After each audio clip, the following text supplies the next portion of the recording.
Hello, and what is going on today, guys? Tomcat here, and first thing I wanted to talk about is I wanted to put out a little bit of a disclaimer for the fact that I have no idea how the audio in this video is going to come out because I'm recording it on my laptop in a hotel room, so it's a little bit different than my normal setup. I do not have my Yeti microphone with me, obviously, but we are in Spintires, and I booted up Spintires on my laptop, and I actually had some modded maps, and I was like, you know what?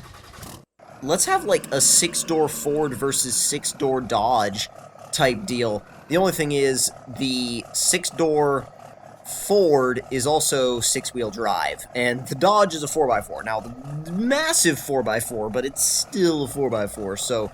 and also, if I seem like I'm talking a little bit quieter than normal, it's because I'm in a hotel room.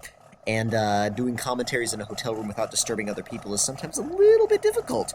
But anyways, I was also playing entirely with a keyboard, which is not normal for me. Normally, I'm always playing with a controller, and playing with a keyboard is a little weird. I got used to it after a while, but still definitely not the most optimal for my playstyle. I need to get some more maps on my laptop for this game. I feel like it's weird because when I use when I use my laptop to play games, I don't generally have anywhere close to the amount of mods that I have on my main PC, which is perfectly normal. I understand why, but at the same time, it's like when I go somewhere and I'm like, I want to use my laptop. Then I'm like, oh, I'm missing some mods. The thing is, you have an auto-download feature for vehicles, but not for maps, which it'd be really nice if they had like an auto-download feature for all your maps as well. I would love that, but that would mean they would have to be on the workshop, and that's a little bit different. That would be a little bit of a different subject, and it'd be a little bit trickier to carry out for sure. Now, the first obstacle went by really quick. I got a little bit stuck on... Not really stuck, but like just a little bit caught up on one of my rock sliders, but nothing too crazy. This tree, dude, this tree sucks. Like, literally where it's placed is like, it is placed there so if you go over it, like on the main part of the trail, you'll high center, and if you try to go around it, it'll get caught up in your axle, and you won't be, like, your front axle or your rear axle, and you won't be able to go anywhere. So, that log is, like, literally there to screw you over. So, it's kind of one of those evil little map-making decisions that some of the map makers will make sometimes, and it's just like, ooh, you know in your mind that when you drive over that, they're like, oh yeah, we know that everybody's gonna get stuck here, and we're gonna laugh about it. But, the main thing, too, with testing out these trucks is that I kind of wanted to see how, how these massive, they're not even full-size trucks, they're, like, double full-size trucks. I mean, like, a full-size truck would be like a normal-sized Dodge Ram or Chevy Silverado or Ford F-150 or F-250 or whatever, or even like a Bronco or a Blazer. Those are full-size trucks, or well, full-size rigs. Broncos and Blazers aren't trucks. I mean, we can get into that discussion later. But, full-size rigs are, like, sometimes in Spintires you can really see where, like, if you're trying to wheel with a full-size rig on a trail that was meant for, you know, stuff like Jeeps, then you realize that sometimes the full-sizers don't get the best end of the deal sometimes. Now, however, if you got a really wide trail, full-sizers are... Dude, full-size trucks are so much fun on a large trail. So much fun. Like, I mean, like, take my truck, for example. You know, it's, like, on a really tight trail, it's super stressful because you're within, like, an inch of every tree.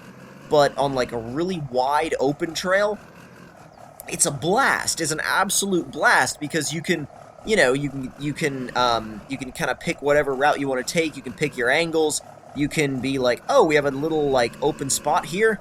I can floor it and do, like, a massive dirt burnout and throw mud everywhere. I mean, the thing is with full-size trucks, it's much more of a brute-like approach. Like, not saying brute as in brute terror, the Spintires modder, but like, you know, it's like a come in and bash the front door down kind of approach, as opposed to, like, you know, say a Jeep or something, where you're like, oh, well, we could take this angle and very slowly crawl up this edge, and then very slowly crawl up the other edge, and be very meticulous about the whole thing.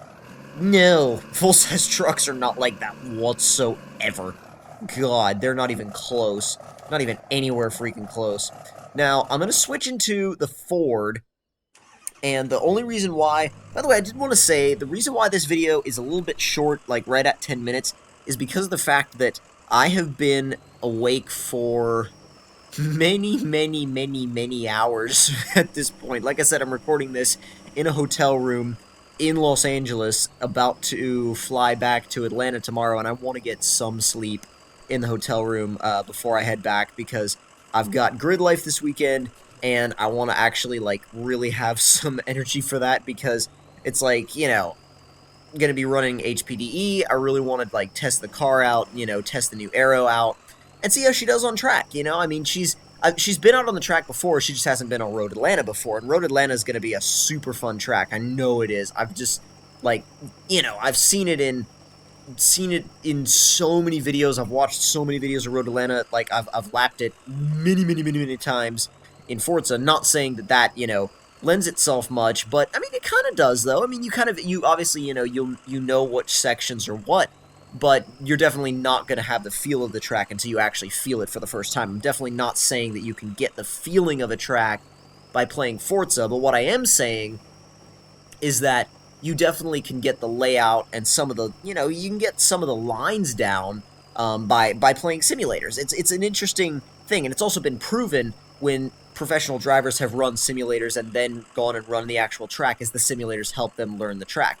Now, yes, I get that Forza is not iRacing. It's not, you know, like, ultra hardcore realistic, because I know that there's going to be that one guy in the comments that's going to be like, Forza might as well be arcade, yo, and it's okay, it's whatever. I mean, it's definitely not... when you compare it to a lot of other arcade racers on the market, it's not an arcade racer. Forza Motorsport is a simulation. Forza Horizon is a borderline arcade racer with simulation physics, in my opinion. That's the way I look at the difference between the Forza Motorsport and the Forza Horizon series. And they kind of balance each other out in the end. They really do. Now, I really haven't talked about this Ford much ever since we set off. And the thing with this Ford is that the six-wheel driveness can sometimes get in the way, and sometimes it can help. The only reason why I say that is because sometimes when you're trying to move along the trail, it's easier to get into a bind if you have, like, another axle, like this third axle hanging out, and then, like, you know, another set of tires. Now, with that being said, though, it sometimes makes it easier to get over obstacles, and sometimes it also helps you from high centering, because you have more tire contact patches with the ground that are closer together, instead of, like, for example, the Dodge, which is just really long and just has a front and rear axle. This has, obviously, a front axle and then two rear axles, so it kind of evenly distributes the wheelbase a little bit better, and kind of allows you to prevent yourself from high centering a little bit, which is an advantage for sure. I mean, if you do want to wheel with a, like I said, I'm calling this a double full-size truck. The Dodge is like a 1.5 full size, and this is like a double full size. So just because of the fact that it's got, like, this is even longer than the Dodge, I'm pretty sure. This is like, it's a hell of a long truck. It just is. I mean, that's like a long bed with 6 doors. That's like ridiculous. I remember when this truck like first came out. Like, I remember it was like a SEMA truck and everything, and I remember there was all the videos of it at SEMA, and it was like just like the craziest truck when you actually looked at it and you realized what had gone into it. And I was like, holy crap, look at that freaking thing. I mean, what a monster. Like, I'd go grocery shopping in that. The funny thing is, I actually would. I would go and do, like, that'd be so freaking hilarious. Just go and park it at your local, like grocery store and go in and get, I don't know, like, whatever's on your shopping list, and then come back and get into your 6-door, 6-wheel drive, dual stacked Power Stroke. I mean, that would be freaking crazy, right? That would be insane. But, like, insane and crazy in the best freaking way possible. But, I feel like there's, the biggest difference I noticed between the trucks is obviously, like, the wheelbase thing.